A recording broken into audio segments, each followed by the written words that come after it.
Hi, Michaela Lanning here. It's been a little while since I've made a video, but I've seen like some new people joining as subscribers, some comments on old videos, and it's just really, really cool to see people engaging. So I thought I'd come and maybe start a conversation. Let's talk today a little bit about ambivalent preoccupied attachment, which, by the way, is just a fascinating designation right away, because to me, preoccupied and ambivalent, they have two different connotations, right? Like preoccupied has sort of this like, can have like an obsessive feel, like very clingy. If that were the full problem though, people with this strategy, or I think we all have pockets of probably all the strategies, like anytime that we would be like locked in this strategy or we'd get co-opted by the strategy, we would just cling, right? We'd reach out to other people and they'd give us assurance and we might stay like focused on their assurance, but that's not really the whole issue. The issue isn't just the preoccupation, it's the ambivalence. So it's almost like if I'm like super, super hungry, right? And that hunger in me just builds and builds until well, and I don't feel like I can cook for myself, right? Like, so I don't have a sense of agency from this either. I kind of need somebody to deliver it to my house, and depending on the level of preoccupation, I'll need varying levels of help, or believe I need varying levels of help, you know, just getting the food inside or whatever, right? But then here's the thing, is I'm starving, and I look at the food, and if I'm coming from this preoccupied strategy,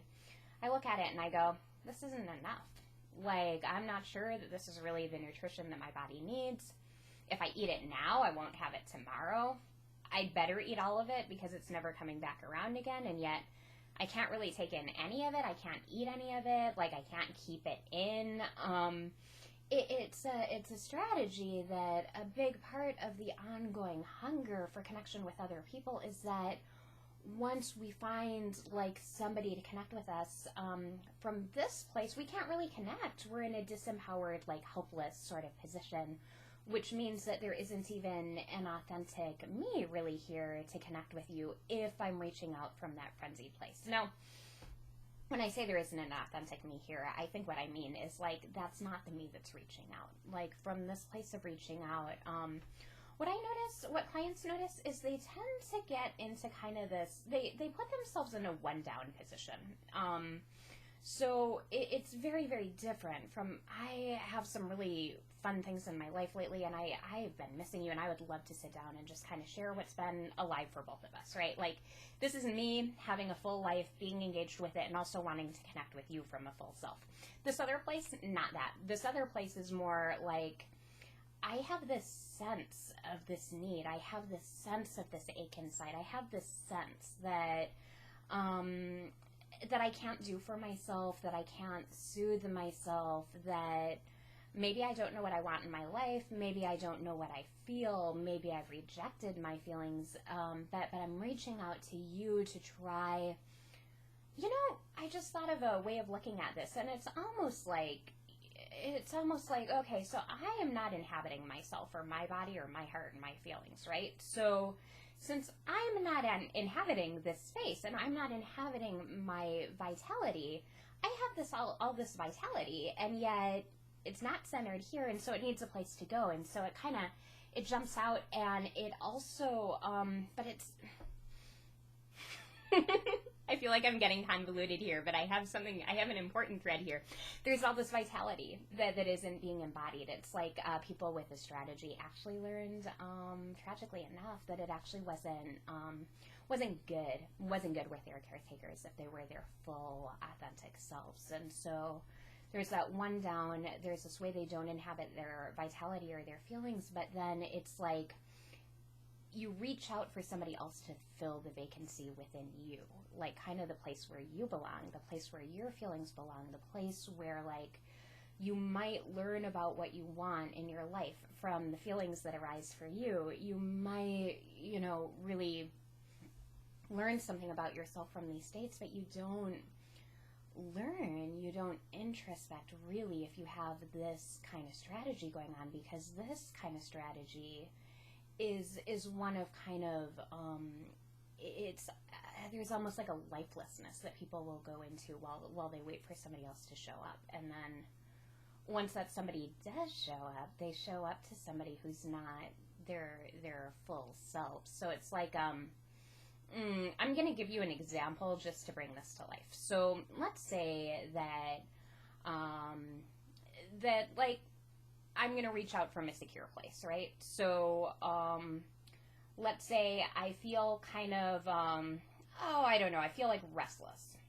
And I've made myself a meal. I've started to plan for things that I might cook later. Maybe I'm in the midst of another project, and maybe I've also slated time to be like, I want to call my friend, Rebecca. I really miss her. Like, I haven't talked with her for a while. And so calling this person fits into a day in a life that is happening here, right? Maybe I even journal before I contact her. And by the time I do contact her, maybe I have something to share. Or maybe I say, gosh, I don't know what it is. I'm cooking and I'm doing these different things. I'm feeling like a little lonely today. Like, something about world events lately. Like, how are you doing? And here we have, like, here I am. I'm reaching out to my friend and I'm inviting her to share, and I'm being authentic. And it's in a way that's really inviting her to engage with the life in me. She could pick up any of these threads. What kind of projects have you been doing? What are you cooking? Oh my goodness, these things going on in the world. Let me tell you what's been concerning me lately. Or even just like, I've been feeling like this kind of low-grade loneliness too, right? But there's an invite in this. Now let's look at this from like the exaggerated kind of extreme end of the preoccupied, well, okay, maybe not the exaggerated extreme end, because on that end, people will generate a crisis inside in order to, just the feeling of needing people that much will generate a crisis inside. But let's not do full-blown crisis, but let's do like, let's say that I woke up this morning and I just couldn't find motivation to do anything, right? And like, actually I haven't really gotten going, or maybe I've gone to my job and I've gone through the motions and there's been a productive me there, but it's like all of my feelings have been kind of just underground. And so I feel like kind of a shell of myself, and I feel really, really desperate for connection, and yet I also feel like I'm not going to get connection. And this is the birthplace of the text messages, the Facebook statuses. Like, people who are really struggling with this will sometimes do posts before they kind of learn to self-reflect and kind of think about how other people might read what they're saying. Just saying like, nobody cares about me. I wish that I had friends, but everybody just leaves me in the dust, and it's just such a sad world when nobody cares about other people, right? Okay, it's a reach out for help, but it's not. You can hear that, right? So, I mean, here's the thing. I have had friends who do this on Facebook, and what'll happen is they'll get flooded with comments. I'm here for you. Why don't you give me a call? People offer to come over. People say you're fabulous, you're beautiful, you're funny, you're witty, you're smart. And the person comes back a day or two later with, man, I wish somebody would talk to me. I wish anybody cared about me. You're reaching out, you're not taking in. Or you contact a friend and you contact them from kind of this position of like, it's like there's a childlike place in you that's going, what's up with this world that, like, you haven't checked in with me and you haven't taken care of my needs. It's like, it's like a regress place in a way. It's like a childlike place. It's like kind of a kid who hasn't learned, like, they can't reach the cupboards to get food, and so there's like this sense of anger, and there's this sense of anxiety, and there's this sense of need, and there's this sense of helplessness, and they all get lumped together into an invite that just doesn't sound very attractive or appealing to somebody that you reached out to, because it's not the real you. It's this kind of, this other thing that's driving, that's going, I'm helpless. I need you to anticipate my needs and fill them. I can't think for myself. I need you to tell me what to think or what to feel. And that's boring. It's boring because you're not you.